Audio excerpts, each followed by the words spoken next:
We're in a village called Titterton. Tits. Right, hello, I'm back. Today I'm out with a mate that I found through YouTube. I'll link to his channel below. We are finding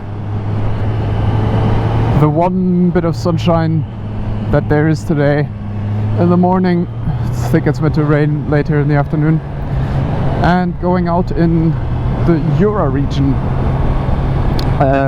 which is like his home turf. I've never been here before, but so far it's been excellent. I love these kind of little windy back streets, as long as they're not like torn open or full of crap. Man, this is so much fun. It's nice to have a guide of sorts as well. You can just focus on the riding and not get distracted by navigating. Yeah, probably not going to be talking much. Enjoy the scenery.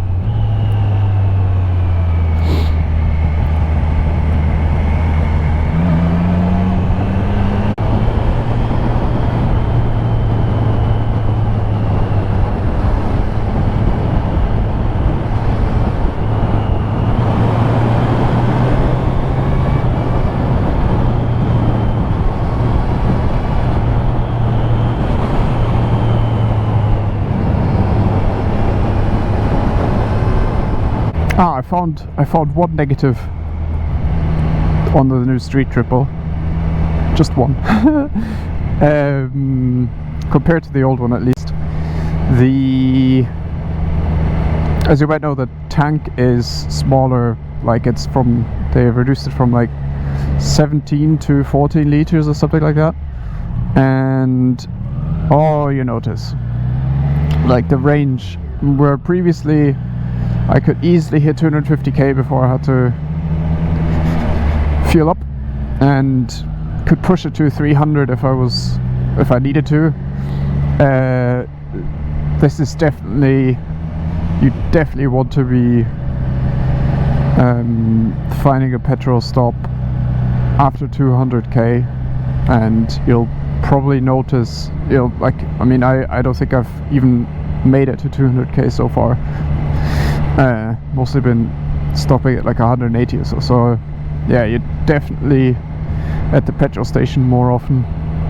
And I guess that they did that to keep weight low, like fully fueled weight low, because I suppose they probably had to add more weight for a new catalytic converter for Euro 5 or something along those lines. I don't know. Or maybe just to reduce weight even further. Who knows? But yeah, more fuel stops, less range. It's not like I ever used this for like massive tours anyway, and if I did, I'd be on the motorway and I could fuel up every so often regardless. And it's because it's not really made for long tours, you will want to be stopping every 1 to 2 hours anyway to give your butt and wrist a bit of a break. So, you know, in the grand scheme of things, doesn't make a massive difference. It's just maybe the odd 50k or so less that I would do at a time. Oh, I do like the dark dash. I might actually keep it permanently on the dark setting. Although I can't read the fuel gauge very well, or the rev gauge, which is, to be fair, kind of useless anyway. Oh yeah, that's the thing. That's also not ideal, but it hasn't been since the 2020 model, is the rev counter and the display. I don't know why they made it for such a like track focused bike. They made the rev counter so incredibly unreadable.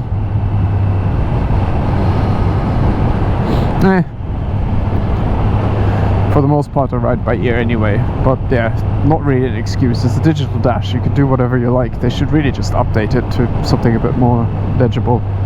Like the one I thought the speed triple is perfect, and the one on the previous model, the one that Lucas in front of me is riding, is great. Don't know why they cocked it up for these two models.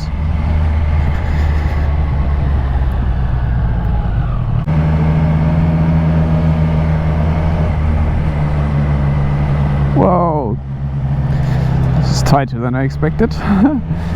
Probably definitely took the wrong line there. It was way too far in the middle. Anyone coming the opposite way would have hit me square in the face.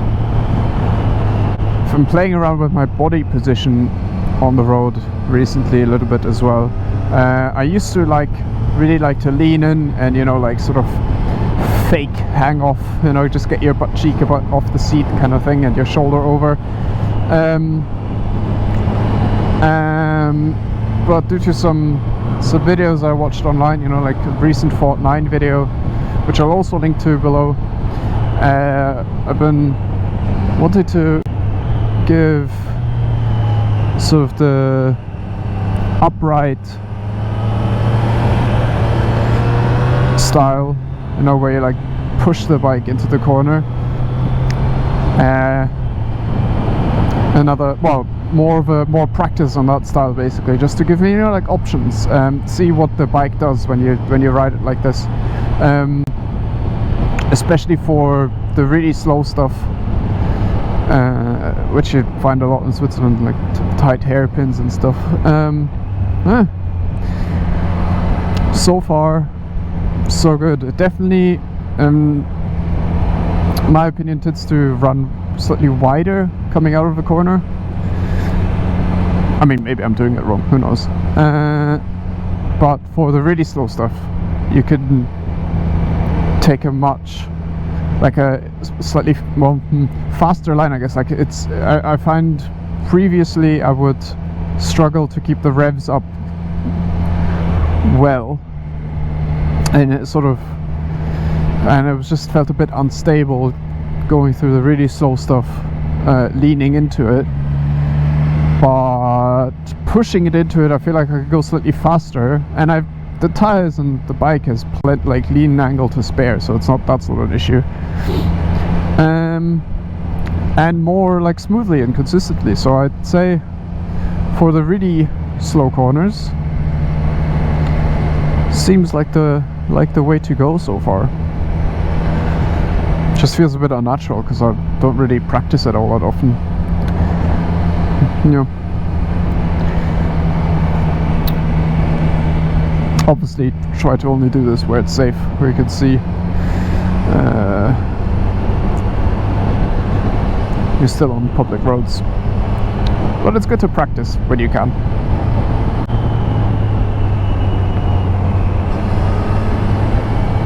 Oh wow, this is cool. Quite literally, it just dropped like 5 degrees or so, it feels like.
No.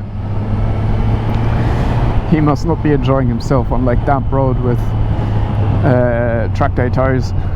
He's on Power GPs, I think, because he's just come back from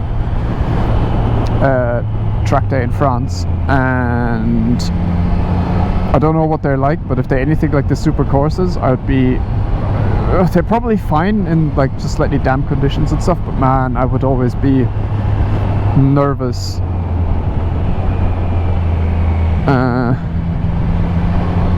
riding around in this.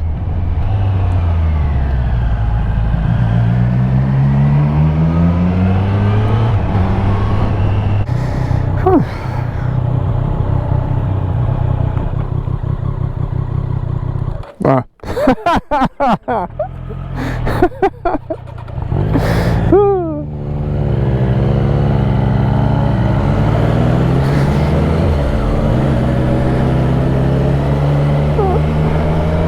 Oh, that was perfect timing. Literally turned it off as it went green.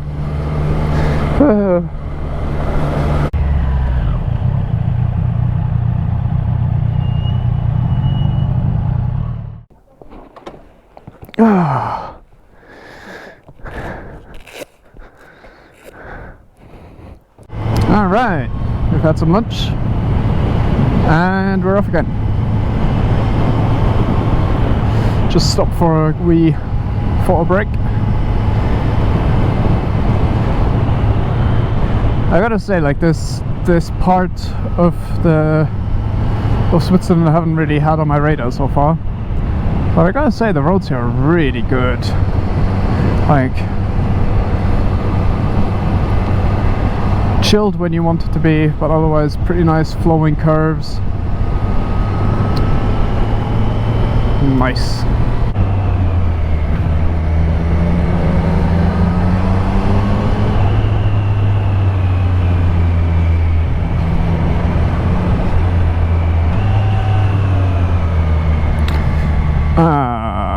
Balls. This is like worst case scenario. Oh man.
Oh, I've been here before.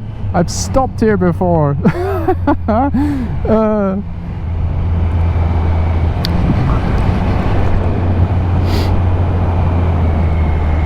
just on that cusp back there, I stopped for lunch before with a little like sandwich. I knew that this felt familiar somehow, but so much of Switzerland looks so similar. I didn't want to like. I always say, "Oh, I've been here before," and it's just never true. But in this case.